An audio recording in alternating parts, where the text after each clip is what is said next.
ningún problema, ninguna enfermedad, ni ninguna necesidad es más grande que nuestro Dios. Él es suficiente en nuestras vidas y Él es el que nos da la fuerza para amar, para soportar, para perdonar.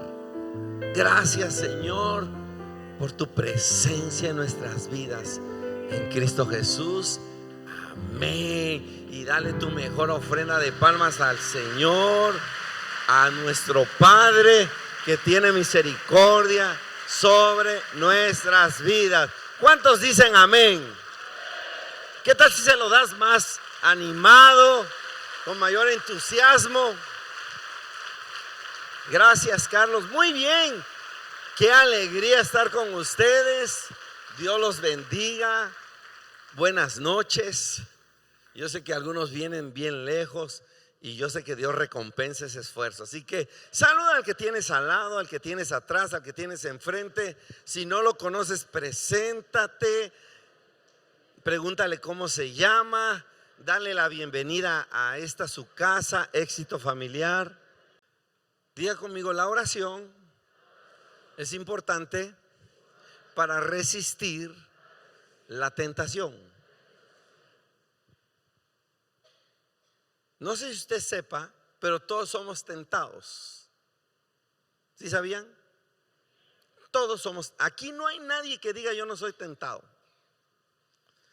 Todos somos tentados por el enemigo. Todos. El que diga que no es tentado es porque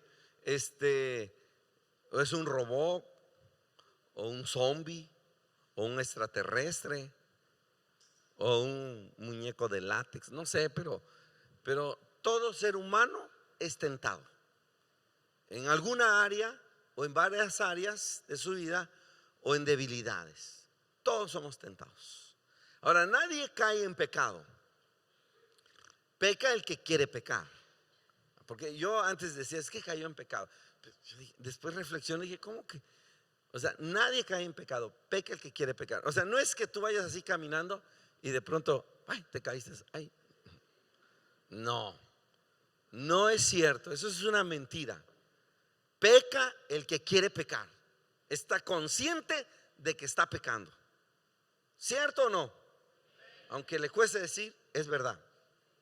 Así que es como así es como uno regresa a los malos hábitos del pasado, de nuestra condición pasada. Éxodo capítulo 16 versículo 3, una historia que todos ustedes conocen.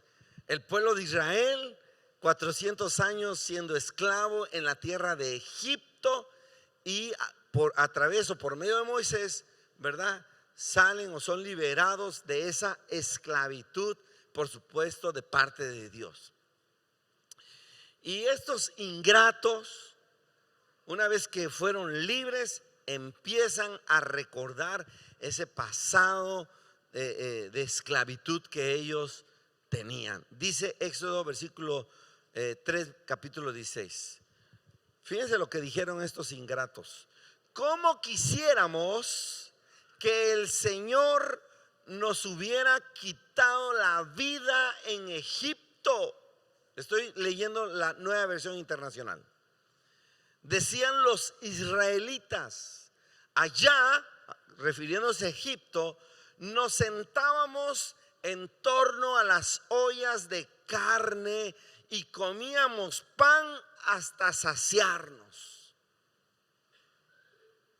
No puede ser que un pueblo que era esclavo, que sufría, que tenía jornadas inhumanas, mataban a sus hijos, y que ahora era libre, quisiera regresar a la esclavitud por un poco de carne y de pan. Es increíble, ¿no es cierto? Es increíble cómo esa gente por pan y carne deseaba regresar a esa vida de esclavitud. Y es lo que pasa con mucha gente y con muchos cristianos. Dios los hizo libres del pasado. Dios los hizo libres de la amargura. Dios los hizo libres de las adicciones. Dios los hizo libres del rechazo porque fueron abandonados. Su madre no quería que nacieran. Dios los hizo libres de la falta de perdón porque no podían perdonar lo que les habían hecho. Dios los hizo libres de la falta de paternidad porque su padre no estuvo con ustedes o qué sé yo. Dios los hizo libres de maldiciones generacionales. Dios los hizo libres de tantas cosas. Es increíble que hay personas que quieran regresar a esa vida llena de esclavitud. No lo puedo creer, pero miren, como dicen en México, de que los hay, los hay. Los cabezones existen. ¿Y si saben a qué me refiero cuando digo cabezón o no? Algunos no saben. Pero los hay. Yo no entiendo cómo es posible que deseen regresar a esa vida llena de esclavitud. El pueblo de Israel fue libre, una libertad milagrosa, plena, llena de promesas, con un futuro prometedor para sus generaciones, y estos anhelando regresar a ser esclavos. ¿Usted cree que esos que se fueron de inmigrantes van a regresar? No. Y le voy a decir por qué. Porque esos hijos que crecieron o nacieron en Estados Unidos se hacen ciudadanos norteamericanos y el Estado tiene poder sobre ellos, autoridad sobre ellos. Y esos niños creciendo en esa cultura de locos regresan a México. No regresan. Y aquellos mandando la lana para que el papá le construya la casa y van a regresar. No. El problema es el cambio de prioridades en nuestras vidas. Es ahí donde volvemos a los viejos hábitos del pasado que nos hacían esclavos y nos destruían. Y voy a decir una palabra. Y de repente nos encontramos pronunciando palabras que ya no decíamos. Regresamos a ser vulgares, majaderos, groseros, arrabaleros, cuando Dios nos sacó de ahí. Y de repente nos encontramos luchando con pensamientos que ahora regresan a nuestra memoria y coqueteamos con ellos, con esos pensamientos. Y de repente nos encontramos haciendo cosas que dejamos de hacer, que sabemos que no debemos hacer, pero lo permitimos deliberadamente. Y entonces andamos tratando de que nadie se dé cuenta que robamos, que nos gusta la tranza, de que mentimos, de que somos chuecos, de que hacemos cosas que no teníamos que hacer, deseando regresar a ese pasado lleno de esclavitud. No es posible. Y luego me dicen los hermanos: es que pastor, me agarró un demonio, dicen. No, son los síntomas que no supimos ver o no quisimos ver y que estaban ahí presentes. Si estás siendo atraído hacia la carne, si estás siendo atraído hacia el pecado, te estás alejando de Dios y tú lo sabes, es porque ya no tienes comunión con Él, porque ya dejaste de orar. Y de eso hoy les quiero compartir, del poder de la oración. Orar es un diálogo, es decir, yo hablando con Dios y escuchando a Dios. o Dios me habla y también me escucha. Es un diálogo entre dos personas o seres, ¿sí? Intercambiamos. Cuando yo hablo, Él escucha, y cuando Él habla, yo escucho. El problema es que cuando yo hablo, Él sí escucha, pero cuando Él habla, yo no escucho. La pregunta obligada es: ¿a quién escuchas? ¿Escuchas a personas mal habladas? ¿Escuchas a personas chismosas? ¿Escuchas a personas amargadas? ¿Escuchas a personas negativas, que para ellos todo es tragedia? ¿Escuchas a personas mediocres que nunca quieren avanzar en la vida? ¿Escuchas a personas rebeldes que están en contra de las cosas, aunque disfrazan sus palabras diciendo: es que no estoy de acuerdo, o es mejor esto o lo otro? Incluso usan la Biblia en su rebeldía. Y eso fue lo que le pasó al pueblo de Israel. Dejaron de escuchar a Dios y empezaron a escuchar otras voces, las murmuraciones, dice Éxodo, de las personas que había entre ellos. Empezaron a escuchar y dejaron de escuchar la voz de Dios. Uno tiene que obligarse a escuchar la voz de Dios.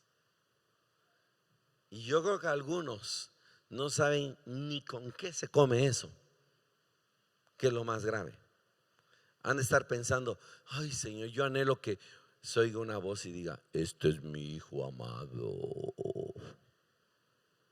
¿Será que está pensando eso? ¿Que Dios te va a hablar así? Dios te puede hablar así, pero no necesariamente Dios habla así también. Él habla de muchas formas. ¿Estamos aquí? Sí, está agarrado. Usted tiene que estar ahí. Subas al tren. Dos cosas importantes voy a enseñar el día de hoy, y si me da tiempo también la otra semana. Dos cosas importantes acerca de la oración. Número uno, la oración es importante para resistir la tentación. Y número dos, la oración es importante para tener poder.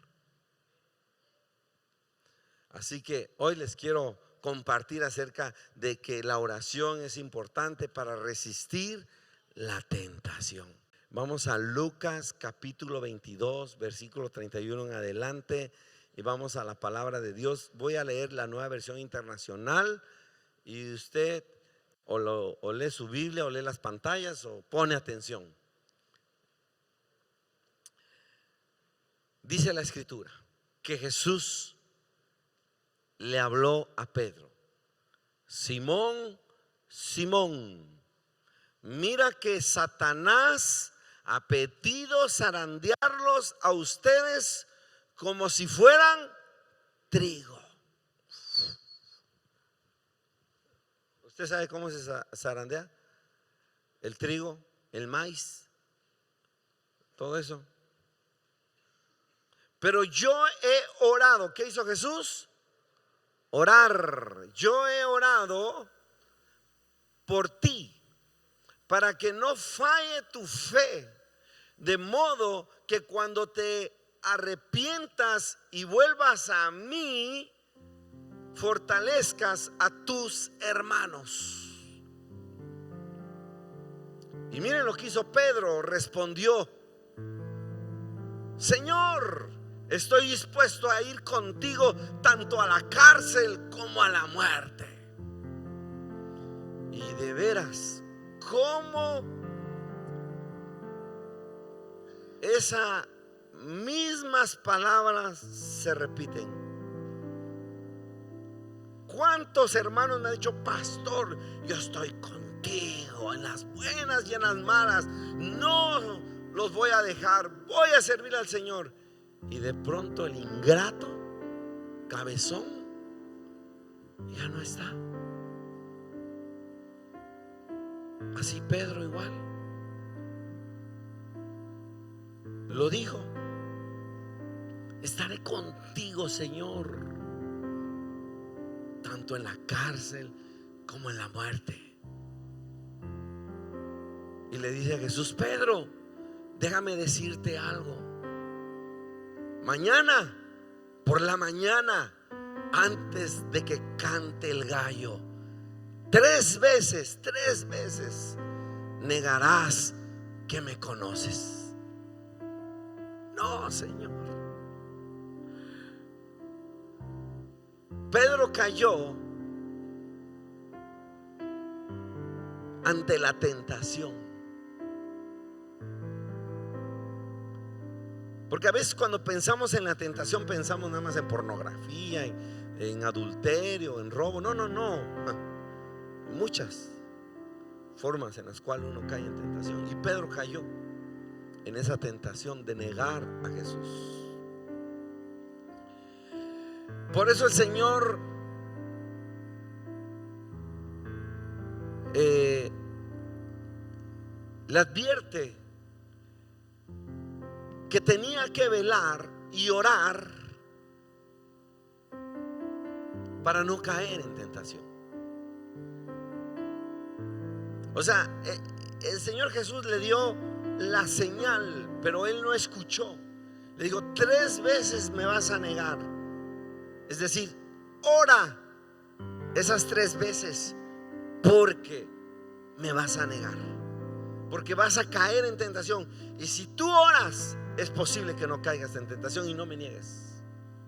Pero muchos están dormidos, vienen a la iglesia hasta dormirse. Yo les digo: ¿de qué viene tan lejos? 2 camiones o una combi y un camión, otros gastan gasolina.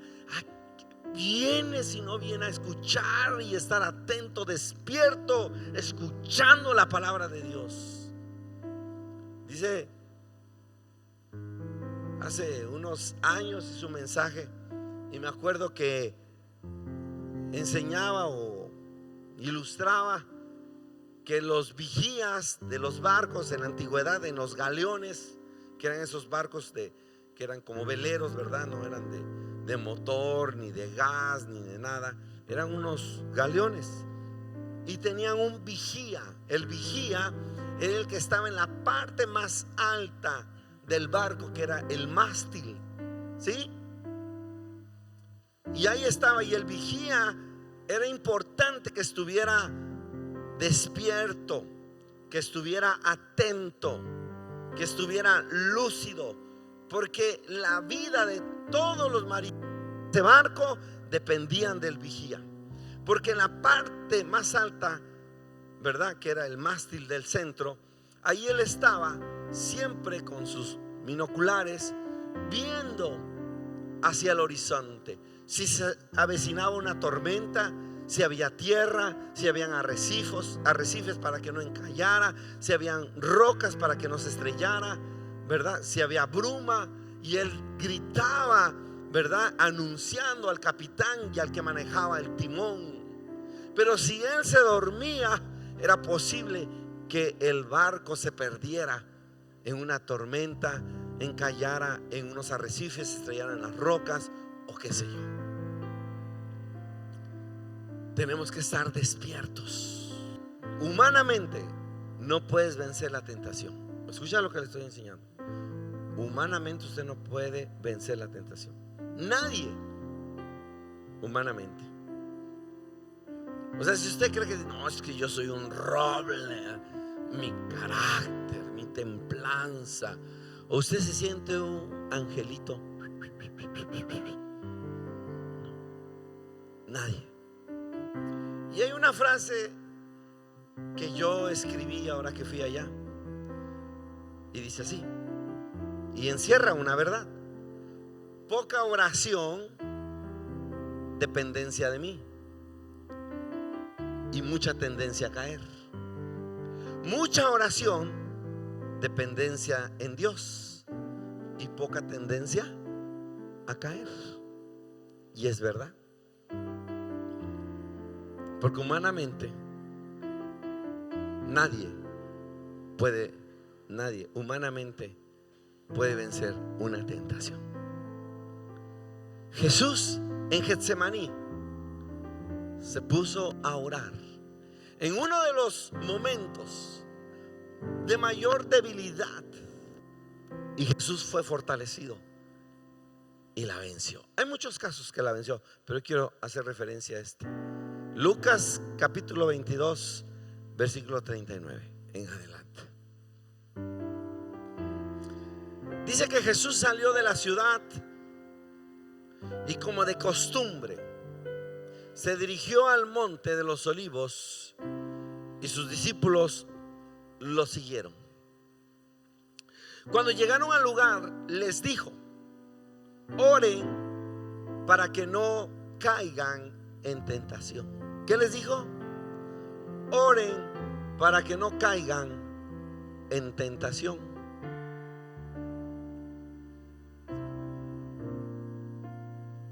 Entonces se separó de ellos a una buena distancia, se arrodilló y empezó a orar. Y dijo: Padre, si quieres, no me hagas beber este trago amargo, pero no se cumpla mi voluntad sino la tuya. Entonces se le apareció un ángel del cielo para fortalecerlo. ¿Por qué se le apareció el ángel para fortalecerlo? Diga conmigo: porque oró.